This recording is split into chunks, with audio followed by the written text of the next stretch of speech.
Hello and welcome to Unstress. I'm Dr. Ron Ehrlich. Now, today's episode is going to challenge you.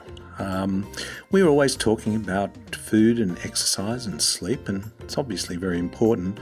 However, I'm not going to spoil it. My guest today is Jason Bawden-Smith, and Jason's background, as you'll hear, is environmental science. So he's an entrepreneur, he's an author, he's a speaker, but he also had his own health challenges, and I won't spoil that either because he'll share that with you.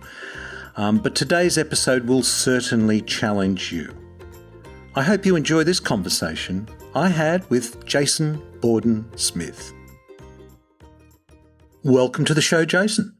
Thank you, Ron. What a pleasure and honour to be invited on this tremendous show of yours on Unstress. I listened to a few episodes. I love them all and can't wait to dive deep into the topic today. Great. Well, there are so many things that I've been looking forward to talking to you about, and there's quite a few things that we're going to cover that I think some of our listeners may find surprising, confronting, enlightening.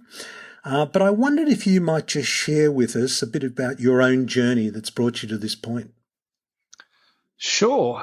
My interest on the environmental impact on human health started as a teenager when I was swimming in what were then heavily contaminated oceans in Sydney.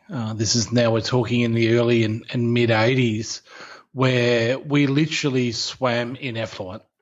When particular winds came, they blew these untreated sewage from the sewage treatment plants, and I unfortunately got a severe ear infection, which ruined my balance and prevented me from being a decent surfer. I was never going to be a great surfer, but it's nothing like getting a severe ear infection to motivate you. And I remember coming home one day and my mother said, "Why did you have a half an hour long shower?" And I said, "Well, I was swimming in shit and I wanted to get it all off me." And I started complaining and whining and carrying on. And she looked me square in the eye and said, "Well, you know how to fix it. Go and fix it." And I went, "What? How am I going to do that?" But mothers have a great way of influencing you. And I spent the next 10 years working on that issue, led me to an applied science degree in environmental health. There were no environmental degrees in the mid to late 80s. It's one of the very first ones. Now they're everywhere. From there, I worked at New South Wales Department of Health, where I worked on the water pollution issue. And then once that was solved, moved into more toxicology orientated. Childhood lead poisoning was my major for my master's thesis, which was awarded a university prize and made all the media pretty much across Australia and got me in a whole host of problems because I was coming out saying it was lead paint.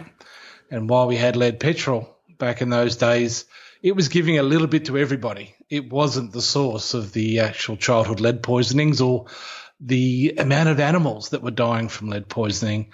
So that was my master's degree, and I left health to go to academia. I started a PhD, again on more lead research. I didn't like it, and the consultancy business was picking up because everyone wanted their house inspected. And I suppose I was doing building, what we call building biology these days, way back then. And it led into a environmental company, which is now the largest contaminated land consultancy company in Australia, called JBS&G. I'm very proud of that. It's mainly my partners and staff that have done all the work. But, yeah, we have around 200 staff running around Australia, cleaning up the most contaminated sites and, hopefully doing a great service for humanity and this country. And I know a lot about chemicals. I've spent my whole life looking at the impacts of the environment on human health, and I was very surprised to find out what happened after I got sick. Mm-hmm. Wow. I mean, I grew up too in Bondi, and I do remember some of those shots, the aerial shots, which would show that brown, God, dare I even talk about it, just so unbelievable that we would allow that, but a big brown effluent, and depending on the tides and the currents and the winds. And of course, lead is a big one, isn't it? I mean, talk about public health. I mean, we could diverge here and talk about lead, because I'm actually quite fascinated in that as a public health issue and the way that was swept under the carpet right from the beginning. Maybe we'll do another show on Another show. There's too much to talk about. I've got all the goss. I was in the middle of all that. Yeah, that story. And then, of course, contaminated sites. Wow. I wish I could say you must be running out of business, but I can imagine that business is actually booming. That's a sad comment. But here we are now. We're talking about different things today. And I know that you have there are three, I've heard you speak about 3 foundational pillars. And I wondered if you might share that with our listeners, what they are. Maybe I will. What I'd like to do, Ron, is just take a step back and explain how I came to that knowledge. Yes. Because I was classically trained, if we're using musical terminology, and biochemistry and nuclear DNA were the focus of all my training at university. And it wasn't until I got very sick and I had 20 chronic diseases. And I tried everything to get better, and we won't go through all that, but let's just say from the Macquarie Street specialists through all the alternate practitioners all the way to kind of energetic healing, and I couldn't get better. And in kind of letting go and thinking, all right, I'm in big trouble here, I may die, I'll just have to accept that, I got an inspiration to look at biology and physics when I was meditating at the beach in around 2015. And I started doing the normal internet search that you do, and I stumbled across a neurosurgeon called Dr. Jack Kruse and listened to one of his talks, and we just went, oh my goodness, this is a whole different approach. And I knew nothing about it. Now, instantly I called BS. Like, I've been studying the impact of the environment on human health for nearly 3 decades. How didn't I know about this? Come on. Yeah. Like, this has got to be, this can't be true. But it's coming from a neurosurgeon, right? The top of the pops in the medical field. So I said, all right, I'm desperate. Let's just try it. And I have this takeaway line that all you need to do is go to the beach and eat oysters. And I said, wow, I can do that. Now it's a little bit more involved, and we'll get into that now. So the principles of biophysics is the 3 pillars you talked about are light, mainly sunlight, water, and magnetism. Now, we'll probably go through each one specifically, but before we get into that, and I don't know if I'm jumping the gun here, but why are they the foundational pillars rather than food, exercise, nutrition, and vitamins and supplements and all those things? The reason is that we were never told at school or at university about the importance of a second DNA that we have in our body. We all know about the double helix DNA, but what we weren't talked about was mitochondria. Now, most people know mitochondria, the powerhouse of the cell, and they create energy, but they don't understand the depth of mitochondria. They have no clue that maybe up to 10 to 15% of your whole body weight is due to mitochondria. There are thousands of mitochondria in every brain and heart cell. There are less in your little toe, which doesn't need a lot of energy, but they're everywhere. And you only get this genome from your mother, not from both parents. It's a total separate genome. And Professor Doug Wallace is the guy to look up if you want to understand. He's the world international expert on mitochondria, and he's come up with a theory of aging called heteroplasmy, which in really basic terms is the number of mitochondria that become dysfunctional eventually lead to death. So it's a gradual natural process that happens.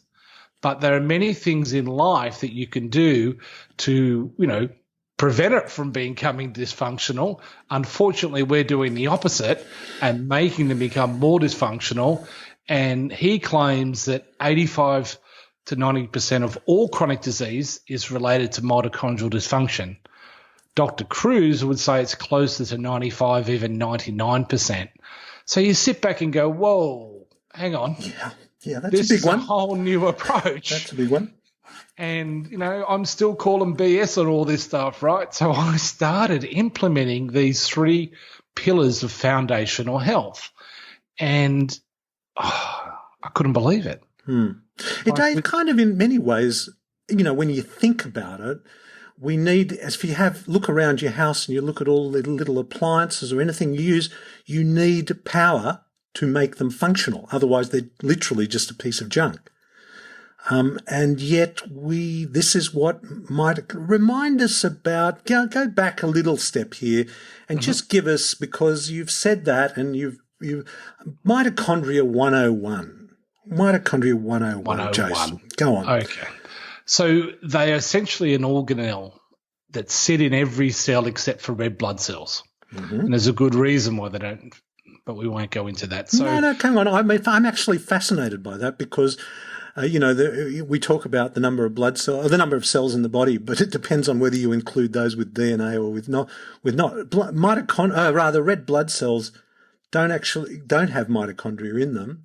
And they don't have normal DNA either. They don't have nucleus in them. They're just really, they're transport molecules, aren't they? They're carriers of, a lot of people say they're carriers of oxygen and carrying of energy, but it's actually information as well. We really haven't understood quantum biology, which is the study of biophysics, and they actually carry a lot of information around the body, and that's how cells communicate. So they're critical. But 101 mitochondria they are 4 complexes that basically channel electrons. So a lot of people talk about, it's the fat sugars, it's the proteins, it's the carbohydrates. Well, if you break it down to a quantum level, it's actually electrons, and it's called the electron chain transport. So the mitochondria take in electrons and carry it through these complexes. Lots of interactions happen between all these different complexes, which we won't get in today because we're doing 101 mitochondria, not advanced mitochondria. Yes. And that eventually leads to this nanomotor, where ATP, which is the energy currency of the body, is produced. Now, I would say ATP is not the most important function for mitochondria, and that shocks a lot of people. I believe now that it's actually the creation of a special water. And this water, Dr. Jared Pollack is the researcher who first kind of came out with this easy water. It's a 4th phase of water. It's not liquid. It's not gas. It's not like ice. It's a jelly. It's a different phase of water. And there's a lot of work coming out around that water, which forms the cytosol. All the water in your cell is made of this water, and it carries a charge. It does a lot of signaling. And if your mitochondria aren't making that water, then you get intracellular dehydration, and that just causes a lot of problems. So it's not just energy. This special water, which is low in deuterium, and this may be beyond 101 mitochondria, is critical. And it's going to be a big buzzword in the health industry over coming years, deuterium. And deuterium is a different form of hydrogen. Correct. It's an isotope. There's 3 isotopes of hydrogen. Deuterium is a stable, non-radioactive isotope of hydrogen. Basically, it's twice the mass and twice the size of hydrogen, the normal proton of hydrogen. And if you have too much deuterium coming into your cell, then it doesn't. The hydrogen, which is used to power the motor, so this little nanomotor that generates the ATP runs at, I think it's like 8,000 revs per minute. Like it's redlining your car. It really spins hard. And it uses hydrogen as well, not just electrons to spin. And if the hydrogen doesn't get in because it's blocked by the fat deuterium, then you have mitochondrial dysfunction, which is a cause of disease. Yeah. I mean, it's interesting, Jason. I always said that if I had a choice of what I would go back and study now, I wouldn't do a PhD. I'd go back and study. I used to say, I may change that today, but I used to say I'd go back and study biochemistry, anatomy, and physiology. But I think I need to go one step further back and include biology and physics and biochemistry and leave the anatomy and physiology for the moment. I'm seeing where I'm heading here. So just to recap, the mitochondria are not just producing energy, ATP, but it's a whole electron transport system. And we remembered that from second year biochemistry, that we learnt all those things, and thank God we got out of the second year, because once we learnt that, we never had to think about it again. I'll tell you a funny joke. I used to go out with a doctor in training, and she woke up in the middle of the night, like nightmare, screaming. And I said, "What's wrong? What's wrong?" She said, "I had nightmares about all the biochemical equations I have to learn for mitochondria." Yep. That was so funny. Yeah, and part of that process of the mitochondria is this production of this water, which is so critical to cellular health. Totally. Like that water, like we are water beings. We're on a water planet. We keep forgetting how important hydration, and it's not the water you drink, it's the water you make. And I'm supposed to be this water expert of Australia, and I didn't know that a couple of years ago. Yeah, because we're only talking 2015, so this has been a little bit of a revelation, not a little bit, probably Massive. One of the biggest in your entire academic and personal life. Well, it saved my life. It's even deeper than that. I think if I didn't learn this knowledge, either the cancer or the heart disease or one of the chronic conditions I had probably would have taken me by now. Yeah. And understanding what mitochondria are for the whole holistic body, and I know you're the holistic thing, they're basically environmental sensors. Yeah. So they're sensing the environment in which you are putting your biology. And we've forgotten for some reason that for millions of years we've evolved pretty much naked in the middle of the bush in natural frequencies. And it's only in the last few hundred years that we decided to put clothes on, build these houses, put air conditioning in, and live. I think the US EPA are now saying 95 to 97% of average American person's total life is spent indoors. Yeah, yeah. Well, there's another one, isn't it? The other pillar that you were talking, and I don't think we've probably finished on water. We can come back to that. But the other one is sunlight. And I've often felt there was an interesting thing, isn't it? We've acknowledged that without sunlight, we are literally nothing. And yet there it is, 93 million miles away, but we have to protect ourselves from it. And I always had a little bit of a problem with that one.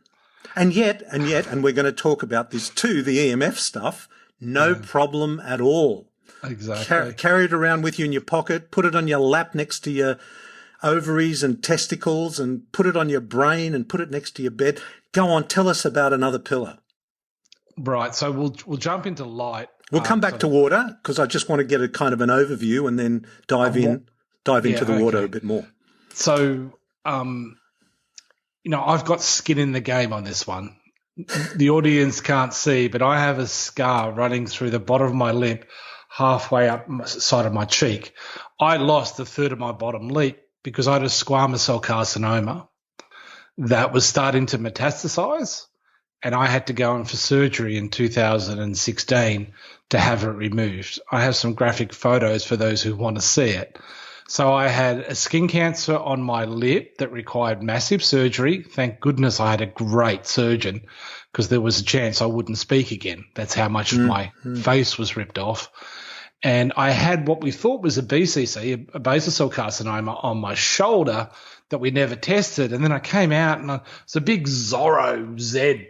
And I went, "Why did you cut so much of my shoulder out?"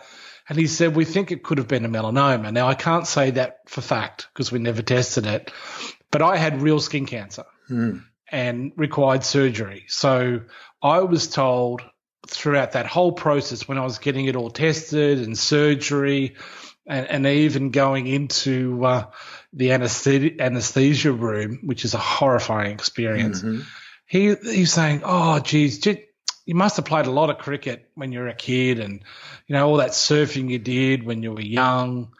And I'm sitting there going, literally before I'm about to get my face cut off, going, how could something I did 25, 30 years ago be responsible for what I've got now? It didn't quite add up for me. So I dove into where is the source that UV causes cancer? Where does that come from? Because no one can tell you. And it was actually a book by John Ott. I think it's called John OTT. John Ott. I think it's called Light and Health.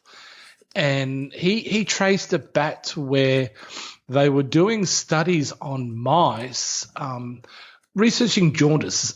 Some babies are born with jaundice, and in the old days they put them in the sunlight, but today they put them under these blue lights to try and recover from this jaundice issue through the liver. And the original study done on mice, they used UV lamps. So that wasn't natural sunlight. It was just big UV lamps, and it caused eye cancer in the mice. So they said, right, UV causes cancer, and that started the meme way back in the 50s, or maybe earlier, that UV caused cancer. Now they said, oh, well, the sun has cancer. It has UV light, so the sun must cause cancer. And if you really look at the studies properly and the study design, the evidence is very, very weak that sunlight causes any skin cancer. And in fact, the great studies, the really good studies done mainly out of Sweden, are showing that sunlight equals less morbidity and mortality across all disease spectrum. And now, so the more sun you have, the healthier you're going to be and the less disease you're going to have. And now you're seeing a lot of doctors coming out saying vitamin D levels are really a proxy for if and when you may get cancer. And the only real way to make proper sulfated vitamin D in your body is through sunlight. You can't do it by taking a pill. Mm-hmm. You can increase your vitamin D, but it causes calcium issues that get into your artery, and that's a segue to EMF, but that's another story. So the frequencies that we were biologically designed to be in are sunlight, the natural grounding. Some people call it earthing, bare feet on the ground. These are free electrons that we get from Mother Nature, and we don't take our shoes off and stand on the ground anymore unless we're going to the beach. So they're the main frequencies. Sure, the plants, the animals, they were all involved, but the primary two frequencies, the DC electricity from the sun, remember that, direct current, not the alternate current we use in our houses. That was problem number one, where we moved from natural frequencies to artificial frequencies. As much as people love Tesla, he is probably, he's one of the major causes of more disease and death than, I'm not going to say, but all those evil dictators that have caused so many strife over the centuries. It really is a big problem using the wrong electricity. Then we moved inside, so we're not grounding anymore, and we put all these artificial frequencies around us. We started with the light bulb. Originally, we only had campfire and candles. And if you have a look at the spectrum of those, there's a lot of red light. Red light is the healing part of the sun. Now, UV can be dangerous if you have too much of it, and too much of a good thing can be bad for you. So you don't want to get burnt in the sun. But UV is critical for vitamin D and a whole host of other biological processes. But the red light, a near-infrared light, is really important. And I won't go through all the phases of our light technology, but we were brought up, you and I, Ron, were brought up with incandescent bulbs. They're the ones that were hot if we touched them. Mm-hmm. The reason they were hot was all that red light. So the incandescent bulbs were more reflective of the natural sunlight than the current lights we have now. The LEDs, the halogens, the fluorescent lights. We got rid of all the red because it wastes energy. All that heat was wasted. So we decided, because we didn't understand quantum biology, that we'll just have the ones that cause actual white light, the bright white light. And those frequencies, unfortunately, are specifically, I shouldn't say that. They were designed for luminous, lux, brightness, but they're the same exact frequencies that melanopsin, which is a photoreceptor that resides not just in our eye, but throughout our whole skin, in the subcutaneous layers of our fat, they are the frequencies that destroy melanopsin. Wow. Now, and Okay. It's unbelievable. And melanopsin is what you need to make melatonin and all those hormones. And if you get vitamin A gets released, retinol gets released once the melanopsin is destroyed, and that vitamin A runs around destroying every other photoreceptor in your body. And it's just causing havoc. And that's a biophysical quantum biology pathway that no one's talking about. And it's something that I know poisoned me because I was blue light toxic. That's for sure. It wasn't EMF that got me, but that's the next frequency we brought in, and maybe that's a good segue. Yeah. If I'm talking too much, Ron. No. Well, I'm just kind of writing things down here, Jason, and trying to keep up with my head going ahead of my hand because, this whole, I go back to Einstein. I said this at a talk I gave last week. I said Einstein said that every atom in the universe is both energy and matter, which means every atom in our body is both energy and matter. And if we ignore that fact, which is easy to do because, hey, go and try and explain quantum physics to someone, and it's much easier to explain Newtonian physics. Even that's not easy. But if we ignore that, that's just kind of it's naive at the very least. At the very best, it's naive. And it's actually negligent at the very worst.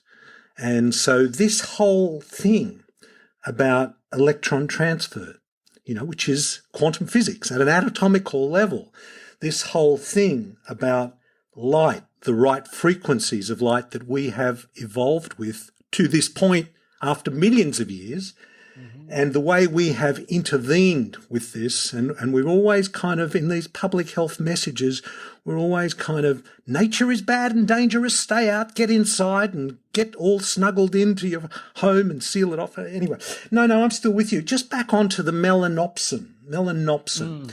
Tell us, go back a little bit there, because the melanopsin's obviously important. It's a precursor to melatonin, and it's present in the surface of the skin and the eyes. And the eye and parts of your liver as well. So we didn't know, and I give the credit here to Jack Kruse because he's the guy putting the puzzles together. He's not an originator. He doesn't publish papers, but he understands the quantum mechanics and medicine. Two is the hardest degrees you'll ever do and bring it together.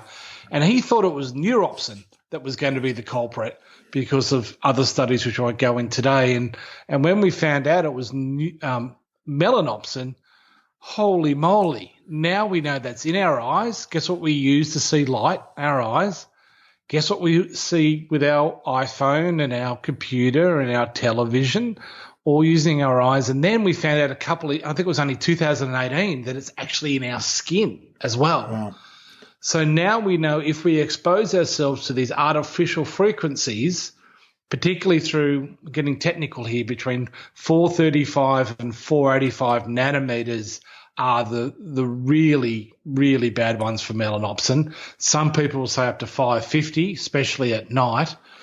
But they are the frequencies that these lights that we're using today are designed at. We got rid of all the other frequencies and just put the ones that destroy our melanopsin. So now we've found the pathway, and all the critics and all the skeptics and all the people out there are saying, Jason, you're just full of it. You can't prove this. You can't do that. Well, I'm sorry. We now have it, and I can, maybe in the show notes, we can put some links to some YouTube videos because it's quite detailed, and I don't want to lose the audience. We've got other things to talk about today, but I'll give you the links and we can.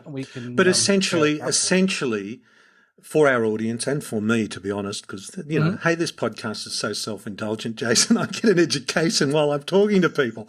Melanopsin is the precursor to melatonin, and these bad light sources of LED, halogen, fluorescent, which we flood out, and I presume also the light from computers and iPhones and all of that, destroy the melanopsin, which doesn't allow the melatonin to... was not just melatonin. So the melanopsin, once that's destroyed, you get this interaction with vitamin A, with retinol in your blood, and that releases aldehydes, these kind of chemicals that run around the body, destroying all your other photoreceptors.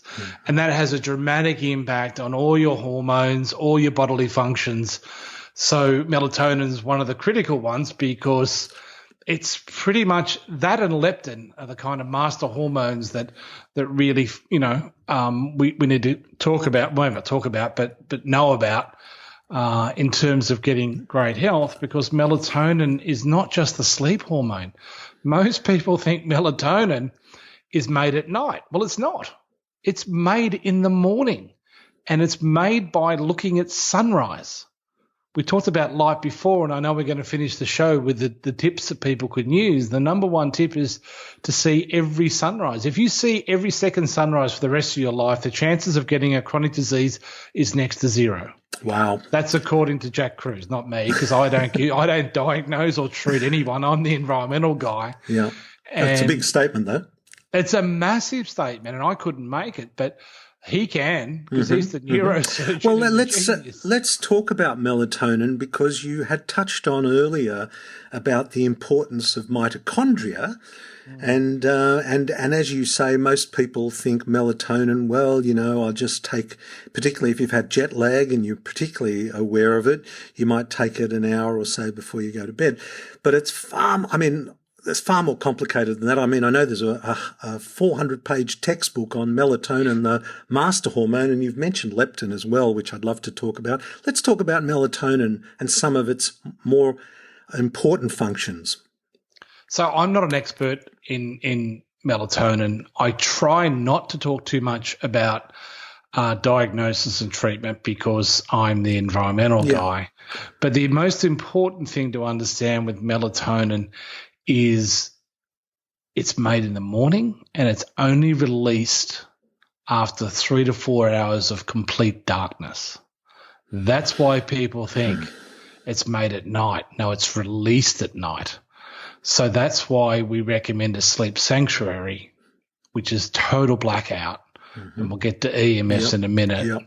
Because if your melatonin is not working, it's the hormone that's going to basically control apoptosis and autophagy. So this is cell repair and cell death processing.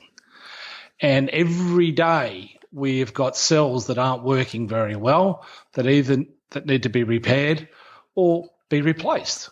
And we do that primarily at night. And if our melatonin is not working well, then those natural clearing processes of autophagy and apoptosis do not work. So, sleep is something we really need to talk about, because without good quality sleep, you cannot make melatonin, and therefore you are much more prone to serious disease. And I think I had also heard, because I had listened to Jack Kruse talking, and I'm hoping to get him on to discuss this too, but I know he had mentioned, I think I got this right, that it's also a very important part of regulating mitochondria. Oh, totally. It's its main job. Yeah. Sorry, I should have mentioned. No, that's fine. I look, my head is spinning, Jason. Now listen, EMF. Let's talk about that, because we're surrounded by it. What do you think? So electromagnetic frequencies are wonderful, right? Without them, you wouldn't be alive today. So we need to understand there are good EMFs and there are bad EMFs. It's a spectrum. It goes from DC, which is the sun, the plants, us. We all work on this direct current, and it steps up. So it goes through what we call non-ionizing radiation, which is frequencies are used for radar, AMF radio, the cell towers, our mobile phones, and the new range of Internet of Things, and the heavier frequencies that are planned for 5G and the rollout. Then we get to the normal spectrum of light, which is sunlight. So sunlight is an EMF. So don't think all EMFs are bad. And then as the frequencies just get really, really going, high energy, up and down. We're into ionizing radiation, which is your X-rays, your gamma rays, your cosmic rays. Now, the number one thing and why we have such a problem today is, and I'm not going to talk about corruption and fraud because it is so bad and so horrific that once you realize how bad it is, it's 100 times worse. But let's just say there were people on this planet that purposely had a meme. That meme was, if it's not ionizing, if the energy levels aren't high enough, it is totally safe. Now, they never mentioned the word safe, which is very interesting because they understand liability. But I went back and I wrote a book called In the Dark, and we'll put a link on the show notes as well because there's I want to give it away. I want people to really understand this. So I have a link. It is a PDF. I'd rather you print it out and read it than read it on the screen. Yes. And we can talk about the blue blocking glasses that I'm wearing today that help you if you do want to watch it on a screen. And I summarize a lot of information in there. Most people don't know about this book because I was told to shut up once it was published. And that's another story. Anyway, so the non-ionizing part of the spectrum has been, the health effects have been hushed up. You can dig up US Navy reports that were released recently, date back to 1972, that clearly show effects across a broad spectrum of biological impacts. You can read a book by probably the best one is called Going Somewhere, and the name's it was Andrew Marino, Dr. Andrew Marino. He worked under Robert O. Becker, one of the famous Body Electric. He did that. Exactly. Yeah. But he was his right-hand man, and he's actually the only guy that did 50 years continuous research on EMF. And he went from being the biologist scientist over to becoming a lawyer to understand how this whole system works. So if you don't believe EMF is an issue, you read Going Somewhere, then talk to me. So the data has been in for a long, long time. It's just been hushed up, and we won't go through how they did it, but it's quite genius. But the number one meme they put out there was, it's not ionizing, so therefore it's safe. Now, our engineers are brilliant, and they've been told that all these frequencies, as long as they're less than the non-ionizing, from the megahertz to the gigahertz range, right down to the lower hertz, if they're fine, what can we build? What gadgets can we come up with to help us with productivity, efficiency, entertainment? And they've gone nuts because they were told that they could use these frequencies. So I don't blame the engineers for all this technology. In fact, I'm a technology addict. In fact, we're all addicts. Yep. We may be highly functioning addicts, but we're all addicts. Yep. And we need to understand this is a drug. This has been purposely designed. And, you can go back to all the patterns that Google has to keep you entrained, to keep you on these things, the way they design the like systems on Facebook, on Snapchat, and all these apps. You see the kids today, you see the adults today. Drive past every bus stop on the way to work or the way to the shops. Everyone's staring at a screen. No one's talking anymore. It's actually more addictive than cocaine and heroin. And it's interesting, Jason, just to digress there for a moment, isn't it? But for those of us that were old enough to grow up at a time when that wasn't the case, there were certain patterns of behaviour and thinking that were ingrained. But for those kids that were, say, 10 years when 2007 came along and social media and that whole thing started, and they were really important times in development, they are suffering serious mental health issues. Mental health issues. Horrific. The reason I'm coming out and speaking more openly after I was told to shut up is, and these are true stories. So what is the number one cancer killer in children today? You probably know this. It's glioblastoma. These are brain tumours. Brain tumours, yep. When we were kids, there was no such thing as a brain tumour. There was leukemia, which is linked to the AC electrical power grid, which everyone forgot about, but there wasn't brain tumours. Now, my nephew's classmate died last year of a glioblastoma, age 7. Yep. This is hitting me, hitting my family. Yeah. One of my best mining mates, I worked a lot in the mining industry as an environmental guy, he died 2 years ago of a glioblastoma. Now, you like the chances of surviving glioblastoma, I think it's less than 2%. You really got 12 months to live once you're diagnosed. So these brain tumours in kids has got me motivated to actually say enough's enough. And then when you talk about mental health, like there was a young lass who committed suicide at my daughter's school. It was horrific. It shocked. Well, we've done a program, Jason, with Jodie Lowinger last year, Right. Sydney Anxiety Clinic, and she shared a statistic that shocked me, but it's now quite well known, is that 1 in 4 kids under the age of 18 are being diagnosed with anxiety and or depression. And that's who being diagnosed.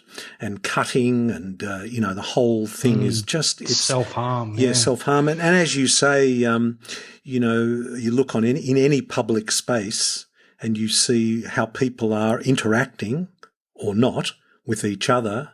I mean, this is not only an electromagnetic assault on our society, but an actual relationship assault. The way we relate to each other.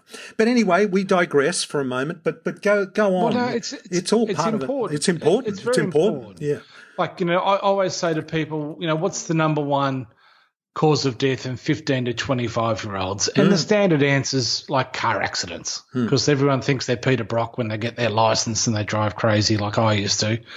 But it's suicide. Yep. Right? What the hell happens? Yep. So I agree with you. The whole mental health area is, and I think it's all about disconnection. Yeah.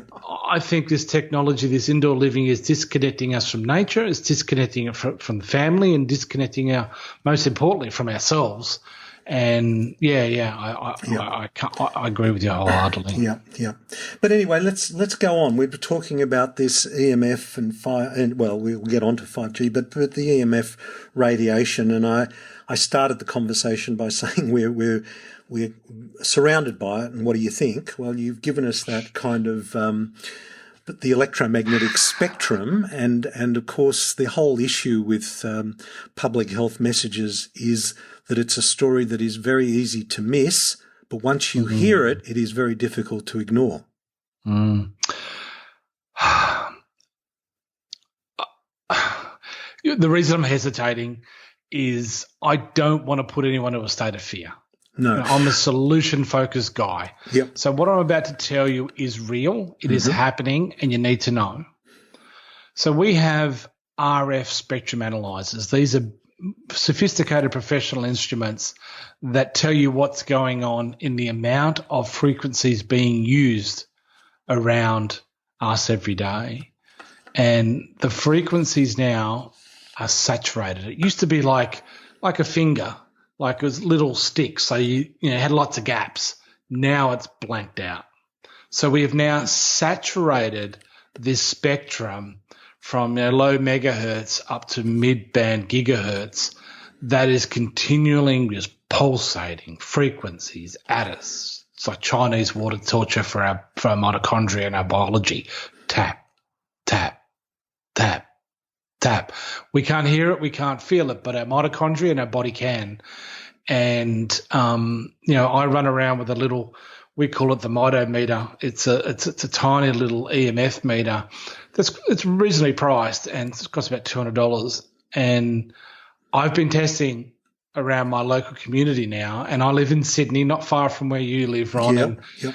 And I try not to go out as much as I used to. We've gone to extreme levels at our beaches, at your beach and my beach, and I won't mention names, but those who know where Ron and I live, we're in Sydney on the beaches. That's okay. I don't mind. We're talking. I mean, most of the beaches have got Wi-Fi, but 1 or 2 haven't they? they have got cells now. If you have a look at the cell towers, they've all changed the antennas. So the power density and the number of antennas have been dramatically increased. So the background radiation just walking along the beach these days is at extreme levels. So I go around testing so I can find a place to do the sunrise that's not irradiating me. And I'm not going to tell everyone because everyone will come down there and join me. And then I've got a surfing beach I go to, which I know is low in frequencies.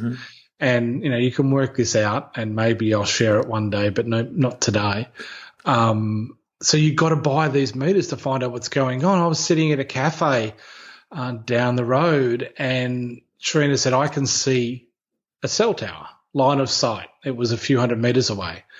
And I know what that reading is. And she challenged me. Trina's my wife, and she challenged me. And I said, it'll be 1 red on the mitometer. I won't go into all the units to confuse people. And I said, look, the meter's in the car. Go and get it. So she did, because whoever won this bet had to pay the bill. And she lost, because I know if you've got direct line of sight with a cell tower from where you're sitting, so all the penthouses, all the ones with glass overlooking the grand views of the harbour and the beaches, if you've got a line of sight with a cell tower, you've got extreme levels of radiation coming into your house, because glass doesn't do anything to block it. Now, concrete does. And the only way to do this is to measure. And that's why I love these little mitometers so much, because I need to know what's going on, because if this stuff, and it's like smoking. Now, you're not going to die tomorrow, but you have enough cigarettes, eventually it's going to get you. And it's very similar, and I'm very careful now where I go, where I eat. If I go to a cafe, I sit right up the back, away from the views, because I know I'm protected from the concrete. And I try and go out when there's not so many people at the cafe, because they're all on their bloody cell phones and they're all emitting as well. So it's a management issue. It's getting to a point now where I'm seriously looking at relocating. Because when we roll out the 5G network, which won't officially be for a couple of years now, there's some trial plants in the city areas like George Street, or in Melbourne along Collins Street. They're starting to trial it out. But it'll go, if they let them do it, it'll go ballistic in 2021, 2022. And if these small cells roll out across our neighbourhood, then I have to move. Let's just explain a little bit to our listener, because it's easy to use the term 5G and as though everyone knows what we're talking about, and I don't even pretend to know what I'm talking about. I do know that when I put my house in, I had stuff blue cabled everywhere. The guy wanted to put in the speakers. He said, I'll put in Wi-Fi speakers for you. I went, no, you won't. You'll put cables in. But I still do have Wi-Fi in my house. And I noticed, I know I won't, I'm about to change all that, but I noticed when they put it in 3 or 4 years ago, I already saw the Wi-Fi signal coming up for 5G. I had an alternative of 4G, which wasn't, it was just the Wi-Fi signal, and then a little dash next to it saying 5G. Okay. I've looked ominously at that. So this is a great way to confuse the public, and I think it's done intentionally. So the two Wi-Fi frequencies they use are 2.4 gigahertz and 5 gigahertz. They are not 5G. They are like 5G is very confusing, and I don't want to go through everything with the audience, but there's like 5 different technologies that come together to make up the 5th generation. Right. This has got nothing to do with gigahertz. This is all about generation of technology. And one of those technologies is millimeter waves. Now, millimeter waves don't happen till you get really up to the high gigahertz. We have none of those in Australia used for telecommunications. You do have them in your car. So some of the sensors in the new cars are using millimeter waves, and no one has a clue. We've been using millimeter waves as a point-to-point, so it's like a rifle shooting for what they call backhaul microwave signals. So Telstra would run cables to their tower. Optus would shoot these millimeter waves onto satellite dishes because they didn't run the cables. Now, those millimeter waves are not so bad if they're not hitting you. They're just going dish to dish, and they don't want to lose the signal. So they've been around since the 70s, But what they're trying to do now is, because I mentioned before, the megahertz and the low gigahertz is now saturated. There's no more bandwidth. And we're bringing out the Internet of Things.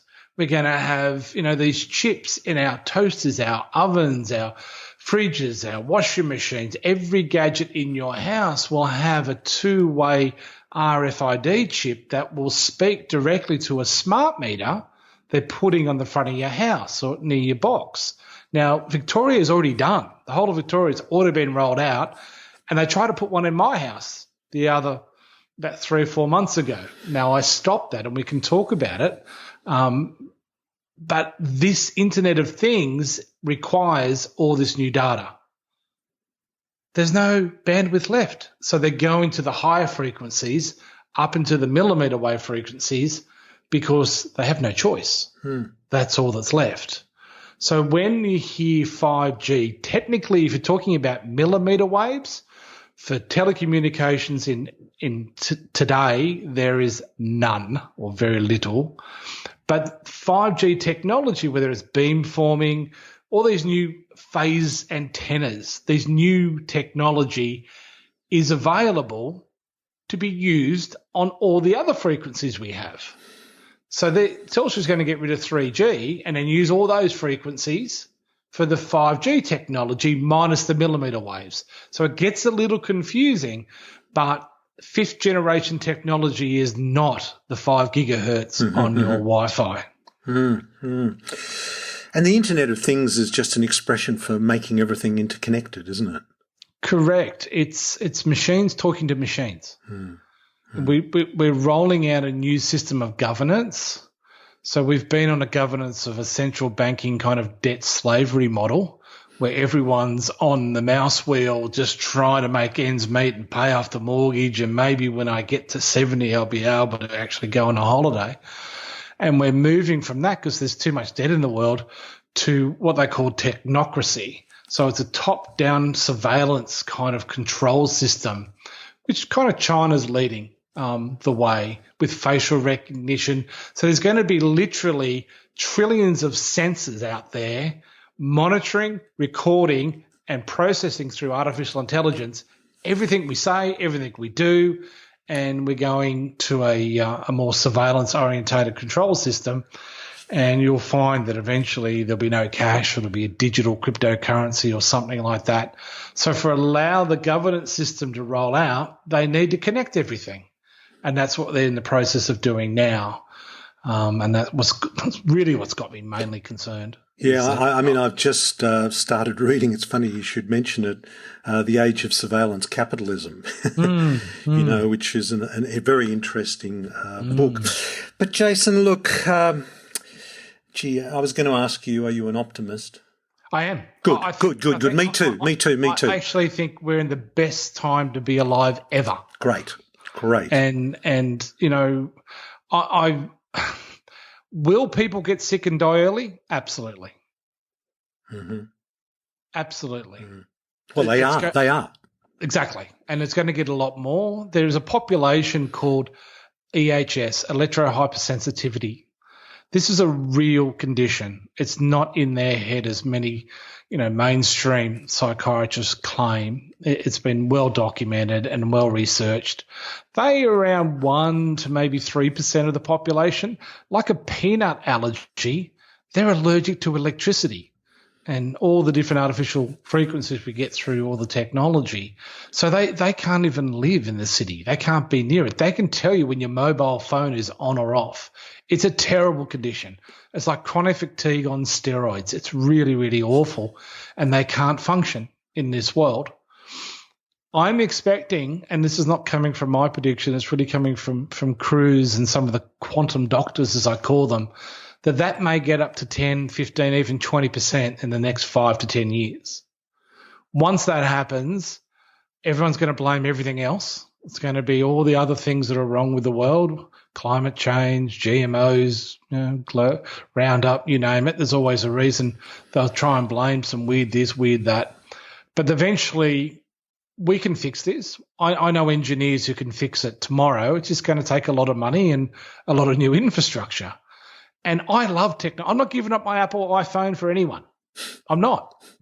But I'm going to manage my exposures by having it in airplane mode, and we can talk through some of the solutions now, because otherwise everyone's going to go and go, no. Let's go and look. It's one thing about. I mean, that's what. Well, we're trying. I think both of us, Jason, are on a mission. Mm-hmm. It's not a mission from God. I think it's a mission that we've given ourselves, and that is to empower people to take control and make a difference. And I think let's talk about some of those solutions. All right. So here's my approach. I don't have to outrun the crocodile. I've just got to outrun the guy next to me. Okay. So my philosophy is that if I can maintain my mitochondria in a healthy state, and let's be very clear here, 20 years ago, I was staring death in the face. I'm not 20 years, a few years ago, 2015, some doctor said I had 6 months to live. Mm-hmm. I have reversed nearly all those conditions. I'm still managing 3 of them.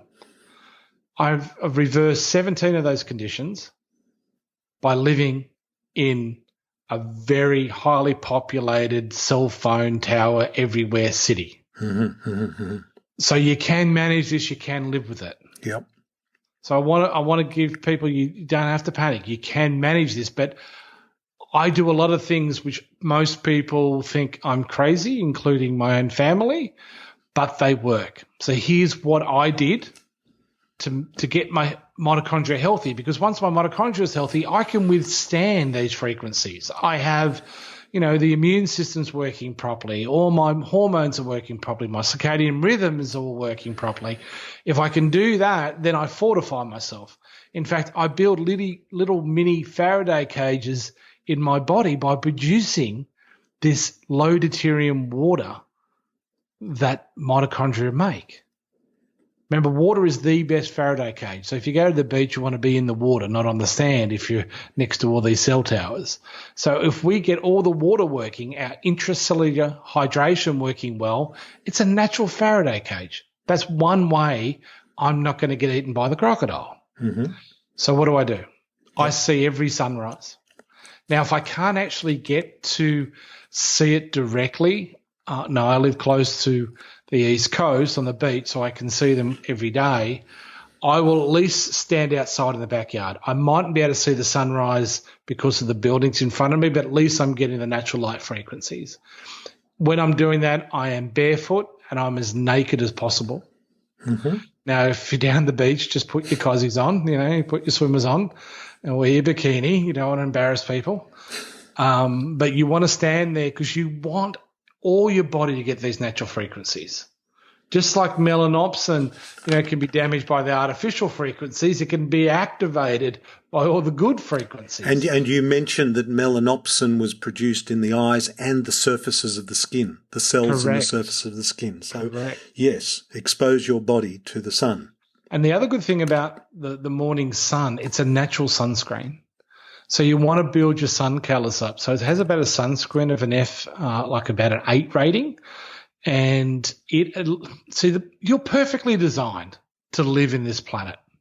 So that morning sun gives you the natural sunscreen so you can tolerate more of the stronger UV sun during midday.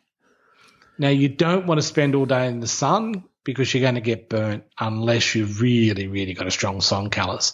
So even now, indigenous people sit under a tree in the middle of the day and they've got jet black skin. So they've got more melanin, which is another word, which is the pigmentation in your skin, to handle most of these sun rays. But even those and animals sit under the tree when it's really hot. So sun is really important. I spend 2 to 6 hours outside every day. I will take my computer outside. I'll run a big long Ethernet cable that you put in your house, so I'm not irradiating myself with Wi-Fi, and I'll sit there and work in the sun. So that's number one. The number 2 thing I do is block the artificial frequencies of light. So I'm a bit extravagant because I know how important it is. So when it's really hot, like it is today in Sydney, I will go and put cricket clothes on if I watch the TV. The reason I wear cricket clothes is because the white cricket clothes that I have were designed to block UV sun. That's what they're designed to do. And guess what's coming out of our television? UV kind of frequencies. These blue lights are very close to UV frequencies. So I don't want to destroy the melanopsin in my skin. So I wear fully clothed, and I wear cricket clothes because they're the coolest ones I've got. And then I put on my red blue blocking glasses that block up to 550 nanometers. Right now I'm wearing my daytime ones because I want to be able to see properly. And I don't feel you need to block all of the blue light when you're during the day because there's a hell of a lot of blue light outside.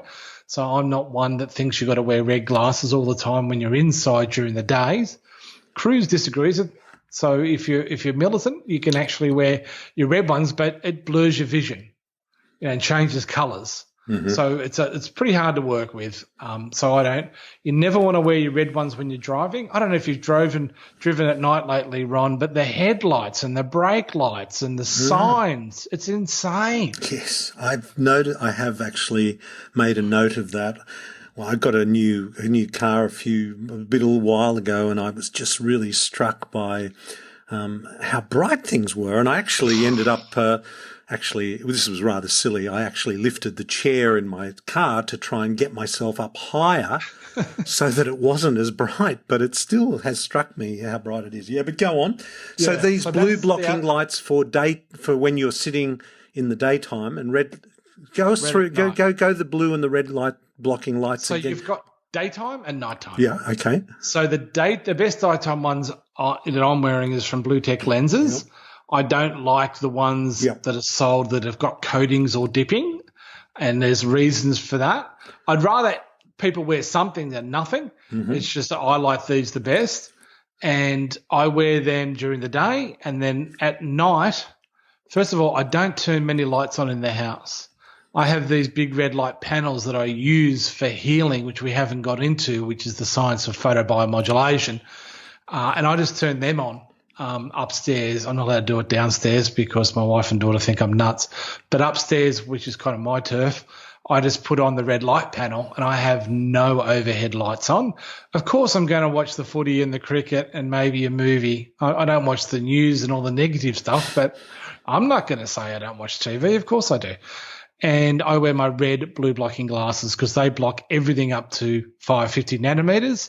Now, if you want to watch Avatar or David Attenborough's, Earth series, you probably don't want to do it with red glasses because you're not going to see all the beautiful colours. But you can watch a movie quite easily wearing the red ones.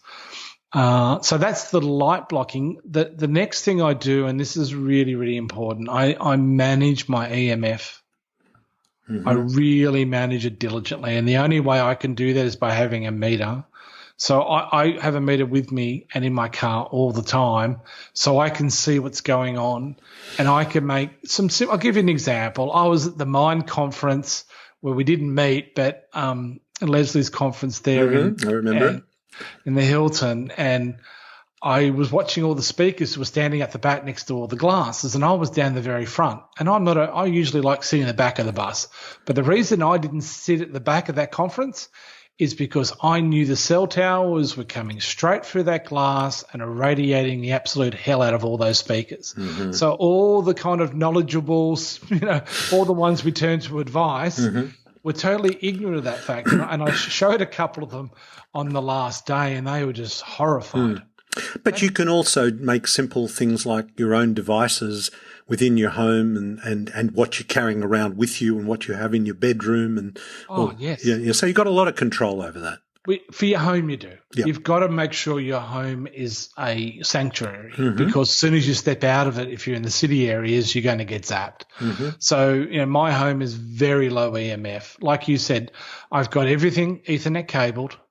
I've addressed all my dirty electricity by putting a filter on my electrical box as it comes in and a kill switch at night where it turns all the electricity off so the kids can't do anything on their computers. I stop all the electricity in the house. The bedrooms have blinds that block out all the light because the street lights are really, really bright now. So you want to block out everything you can. You want to be able to not see your hand when you're in the bedroom, because that complete darkness is so important for circadian rhythm, and we talked about melatonin and all those other hormonal reasons. So I do that. The next thing I do is make sure I move. One of the reasons I got sick was I was sitting behind a computer desk building a great company, but I didn't get out. I was in artificial frequencies for 20, 30 years, and that's what poisoned me. And I became sedentary, and I ended up being 155 kilos. Most of that weight was put on by blue light, and we're not going to go through how that works now, but basically blue light makes you fat. Blue light makes you eat more. The reason you have a craving for ice cream at 10 o'clock at night is because all the blue light you're getting from watching TV or the computer screen. People have no idea how important light is. Then is that because of its effect on leptin? Partly. It's we shouldn't digress. We're going to do another show. Jason. We can get into it. Yeah, we're going to go too long. But yeah, it's all about melatonin suppression. And that decreases your sensitivity to leptin, increases your hunger. Therefore, you eat more and gain weight. Yep. That's the bottom line. Okay. The next thing I do is, so the movement is important. You need to move. You're designed to move. You don't have to exercise, and don't exercise in a gym. Because what are you doing in a gym? You're going under artificial light. You've got another 100 people there with all their phones on, with it, they've got their headphones in, listening to something, all streaming something. There's big televisions that people are watching while they're on the cycle machines. Don't go to the gym. Just do it naturally. Out, in the park, go to the beach, get a personal trainer and do the boxing down by the park. You see, when you go out, don't go to a blue lit gym. I went to a gym 3 days a week trying to lose weight before I knew this new knowledge. Guess what happened to me? And I was getting flogged. I mean, I was kind of sweating. I was doing boxing, all those exercises. It was just killing me. 3 times a week. Guess what? I got fatter because my mitochondria were dysfunctional. And I was putting myself into an environment that made it worse. So I couldn't lose weight doing the traditional system. So I exercise outside now. And I mainly do movement. I don't do a lot of cardio. I do some cardio. But it's stretching, if you like, yoga, qigong. There's lots of different moving meditation, which is just brilliant for you. So that's really important. Don't forget to take your shoes off when you're outside. That's really, really a must. Now, we talked about water.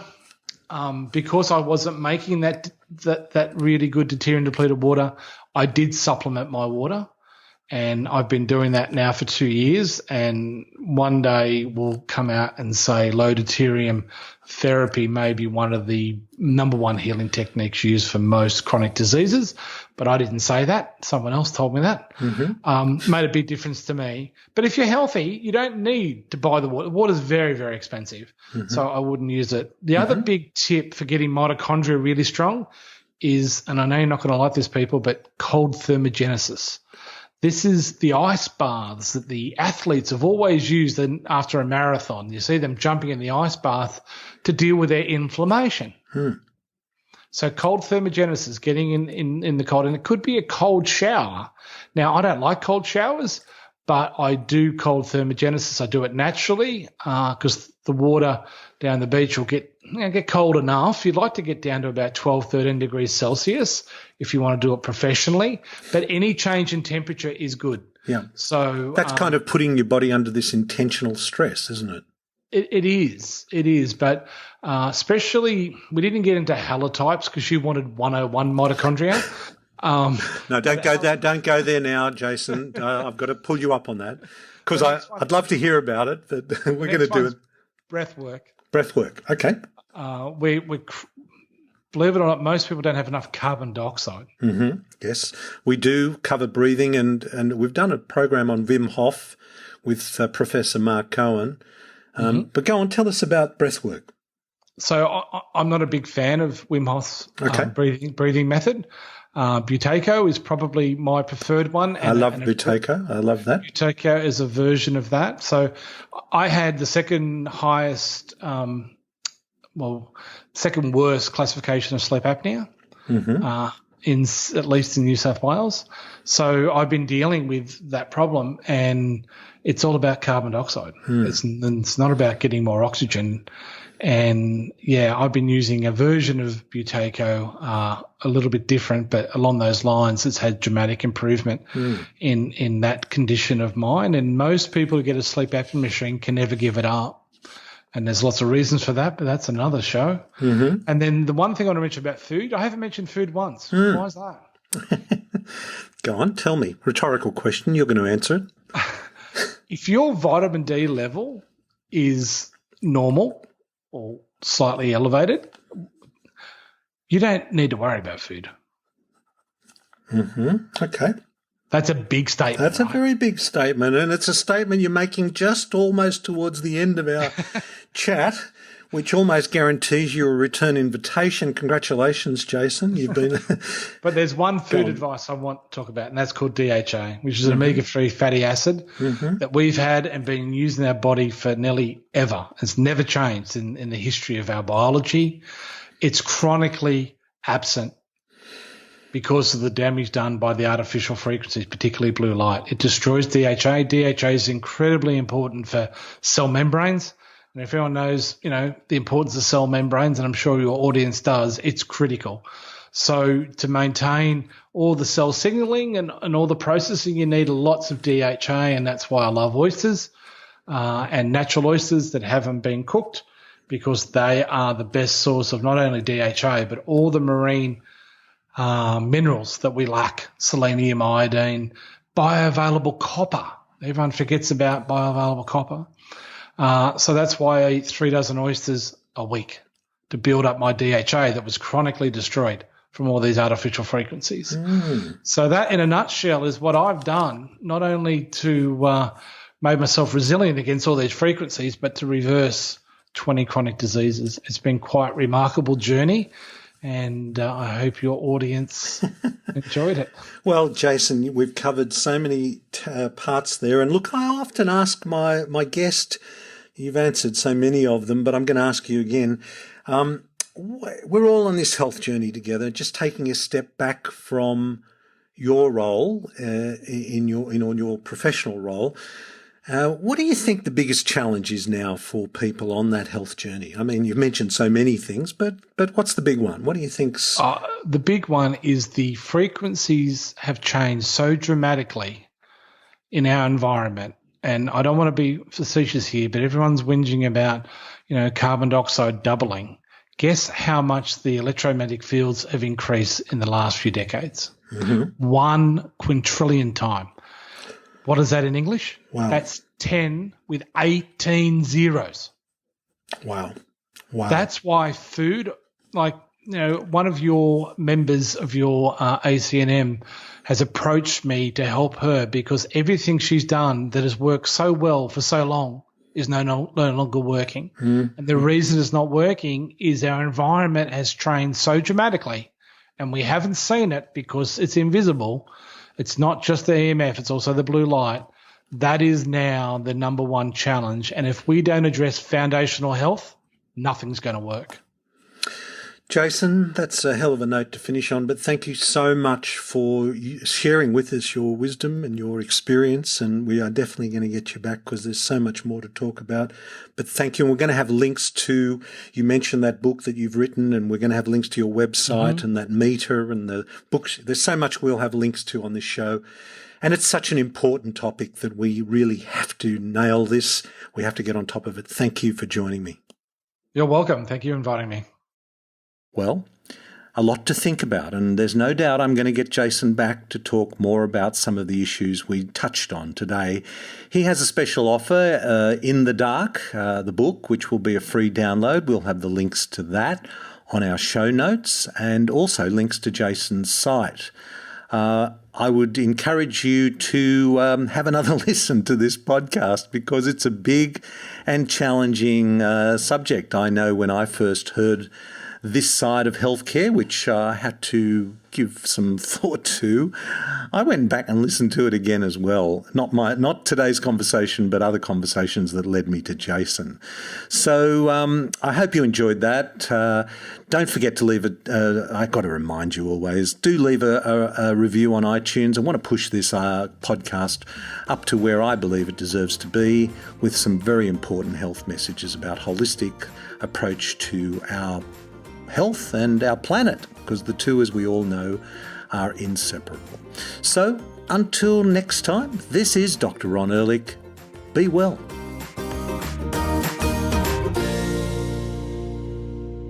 This podcast provides general information and discussion about medicine, health, and related subjects. The content is not intended and should not be construed as medical advice or as a substitute for care by a qualified medical practitioner. If you or any other person has a medical concern, he or she